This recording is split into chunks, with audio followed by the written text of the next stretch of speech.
আসসালামু আলাইকুম। আলহামদুলিল্লাহ, সকালবেলা উঠা আমার গরুগুলিকে কি কি খাবার দেই আজকে আপনাদের সাথে শেয়ার করব। এখন খড় খুলব। সকালবেলা উঠে আমি আমার গরুগুলিকে প্রথম খড় দেই। খড়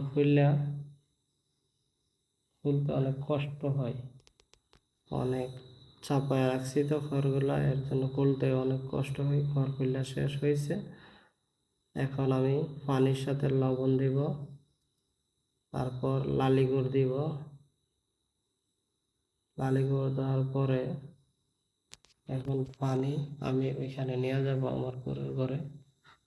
এটা মিক্স করে তারপর গরুর ঘরে নিয়ে যাওয়ার পরে নিয়ে যাইতেছি পানিগুলো দিয়ে, খড়গুলো দিয়ে, তারপর পানি দিয়ে 20 লিটারের বালতি ওটাইতে অনেক কষ্ট হয়ে যায়। এখন খড়গুলা গরুর খাবারের পাত্রে দিতেছি, দেওয়ার পরে ওগুলোতে পানি দিয়ে এগুলা মিক্স করে দেব। পানি দিয়ে ভিজিয়ে দেব। ভিজিয়ে দেওয়ার পরে এগুলাতে আমি ভুসি, তারপরে ফিড ছিটিয়ে দেব।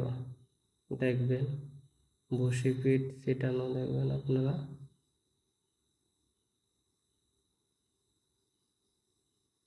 অনেক গুঁতা দিতে আস্তে আস্তে দেখেন পানি, বনগুলোকে পানি দিয়ে ভিজাইতেছি, এর মধ্যেই এটা গুঁতা দিতে আসতেছে আমার, এর জন্য একটা মারছি। এই দেখেন এখন আমি বসি, তারপরে ফিট ছিটিয়ে দেওয়ার পরে কীভাবে খায়, এগুলা এইভাবে আপনারা দিবেন। দিলে পুরো অনেক মজা পায় খাইব। সবগুলোকে আমি দিয়ে দিতেছি। আপনারা দেখেন এইভাবে গরু লালন পালন করলে পুরো মোটা তাজা হবে তাড়াতাড়ি। কিন্তু গরু পালা অনেক কষ্ট। এইগুলা খাওয়ার পরে আমি ঘাস দিয়ে দেবো, কাঁচা ঘাস। 1 ঘন্টার ভিতরে, আধা ঘন্টা 1 ঘন্টার ভিতরে খাইব। তারপর আমি এগুলাকে কাঁচা ঘাস দিয়ে দিব। আমি 3 বেলা খাবার দিই, দুপুরে 1 বেলা, সকালে খড় ভিজিয়ে দিই ভুসি দিয়ে, তারপর সন্ধ্যার সময় আবার 1 বেলা ঘাস দিই।